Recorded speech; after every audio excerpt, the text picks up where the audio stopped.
Let's have a look at this thing called the discriminant in a little bit more detail. And as I mentioned the other day, the discriminant is simply the bit under the square root sign in the quadratic formula. So b squared minus 4ac. So it can tell us all sorts of things. One of the things the discriminant can let us know about is whether the roots are going to be rational or irrational.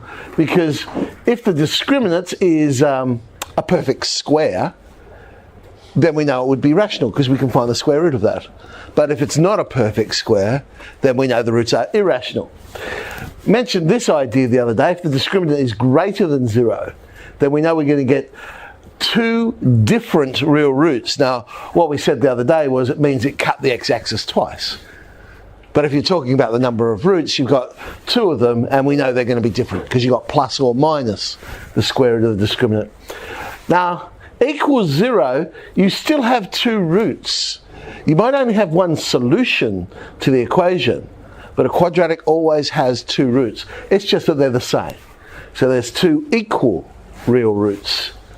And even when it's less than 0, it still has two roots. Yes, it might not have any solutions in the real world, and it has no real roots, but actually there are two unreal roots. They're fantastic. Okay, they're unreal.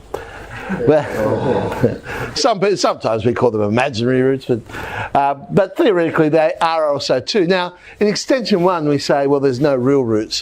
When we get to extension 2, then we start worrying about imaginary roots and things like that.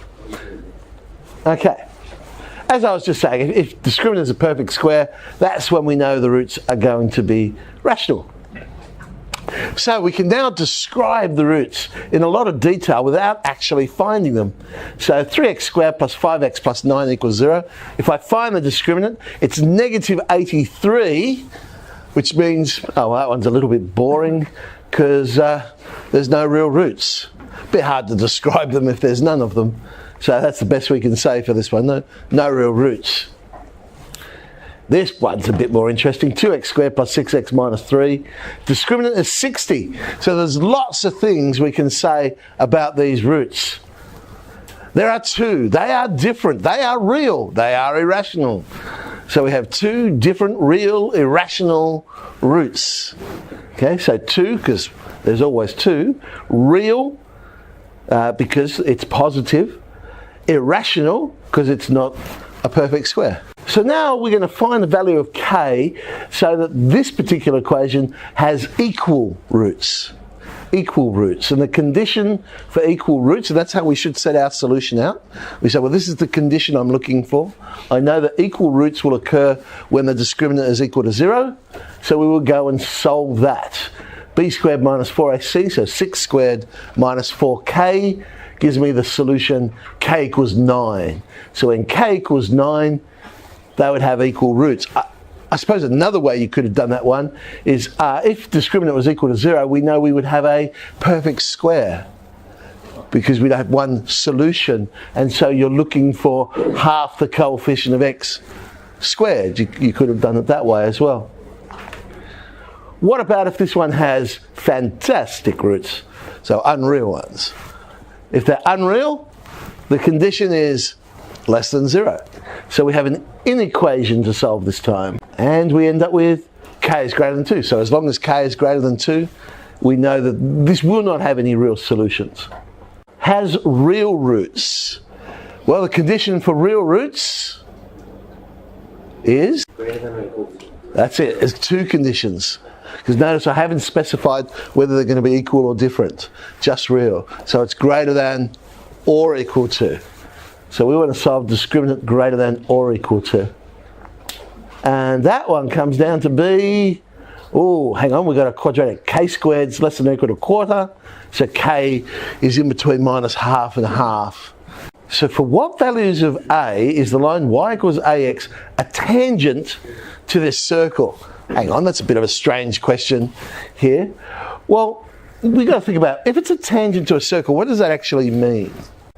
It means the tangent will cut the circle once. In fact, it won't cut it, it'll just touch it. Well, if I was to say to you, let's find the point of intersection, which we're not actually going to do, but if I was to say to you, find it, what would you do? Okay, so simultaneous equations. What we're saying now is I don't actually have to go and solve that equation. I know that equation will only have one solution. So I want to know when that equation has one solution. So if we sub in y equals ax, I do have a quadratic. Let's group the terms together to make it look like a quadratic. And we're saying we only want one solution to this equation. We want it to be a tangent. So tangent when discriminant is equal to 0. Let's play around. Look at all those hundreds. I suppose we could divide by 100 as a common factor. I said, I suppose we could divide by 100. There we go. 3a squared plus 4a equals 0. Don't divide by the a, of course, because it's always possible a could equal 0. We factorise and get two possibilities. So a equals 0 or a equals negative 4/3. Now, of course, if I wanted to go and find the equation of the tangent, it's quite easy because we know it was y equals ax. I can just substitute those values in. So 8f we shall add to our list of questions to do.